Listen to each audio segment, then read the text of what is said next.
Hello दोस्तों, स्वागत है आपका जनरल स्टडीज नाउ के यूट्यूब चैनल पर। देखते हैं पहला सवाल। प्रच्छन्न बेरोजगारी का सामान्यतः अर्थ होता है कि लोग बड़ी संख्या में बेरोजगार रहते हैं, वैकल्पिक रोजगार उपलब्ध नहीं होता है, श्रमिक की सीमांत उत्पादकता शून्य होती है, श्रमिकों की उत्पादकता कम होती है। इस प्रश्न का सही उत्तर है विकल्प सी, श्रमिक की सीमांत उत्पादकता शून्य है। प्रच्छन्न बेरोजगारी के अंतर्गत श्रमिकों की सीमांत उत्पादकता लगभग शून्य होती है।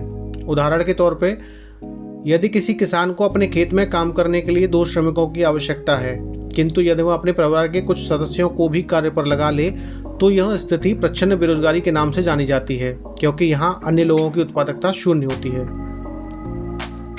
अगला प्रश्न है, भारत में किस बैंक की स्थापना संपूर्ण ग्रामीण वित्त व्यवस्था के समन्वय के लिए एक शीर्ष संस्था के रूप में की गई है?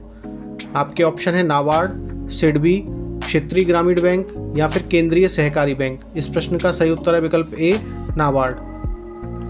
भारत सरकार द्वारा 1982 में राष्ट्रीय कृषि और ग्रामीण विकास बैंक यानी national bank for agriculture and rural development NABARD की स्थापना की गई। इसकी स्थापना ग्रामीण वित्त व्यवस्था के समन्वय के लिए एक शीर्ष संस्था के रूप में की गई थी।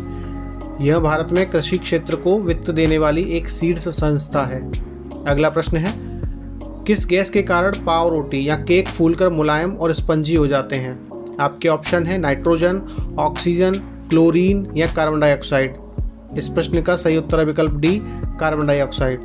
पाव रोटी या केक व अन्य ऐसे खाद्य पदार्थों को तैयार करने की प्रक्रिया में उनमें बेकिंग पाउडर मिलाया जाता है। बेकिंग पाउडर बेकिंग सोडा एवं टार्टरिक अम्ल जैसा एक मंद खाद्य अम्ल का मिश्रण है। जब बेकिंग पाउडर को गर्म किया जाता है या जल में मिलाया जाता है तो बेकिंग सोडा एवं टार्टरिक अम्ल की अभिक्रिया से कार्बन डाइऑक्साइड गैस उत्पन्न होती है। इसी कार्बन डाइऑक्साइड गैस के कारण पाव रोटी या केक फूलकर मुलायम एवं स्पंजी हो जाते हैं।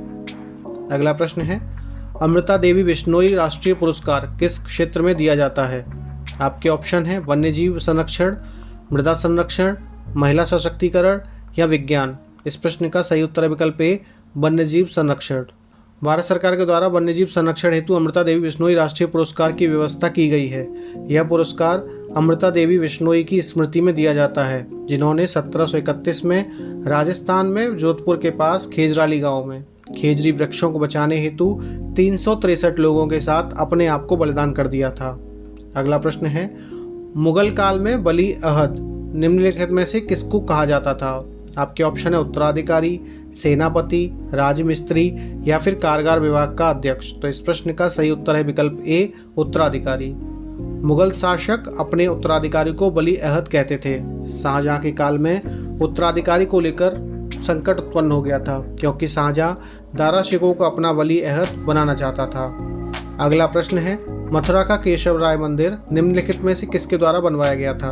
आपके ऑप्शन है जहांगीर, वीर सिंह बुंदेला, शाहजहां या राजा भारमल। तो इस प्रश्न का सही उत्तर है विकल्प बी, वीर सिंह बुंदेला। औरंगजेब ने अपने शासनकाल में बनारस के प्रसिद्ध विश्वनाथ मंदिर और जहांगीर के शासनकाल में वीर सिंह बुंदेला द्वारा मथुरा में बनवाया गया केशवराव मंदिर को तोड़वाकर उसके स्थान पर मस्जिद बनवा दी थी।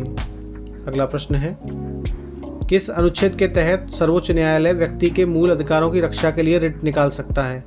आपके ऑप्शन है विकल्प ए, अनुच्छेद 13, विकल्प बी अनुच्छेद 32, विकल्प सी अनुच्छेद 124 या विकल्प डी अनुच्छेद 226। इस प्रश्न का सही उत्तर है विकल्प बी, अनुच्छेद 32।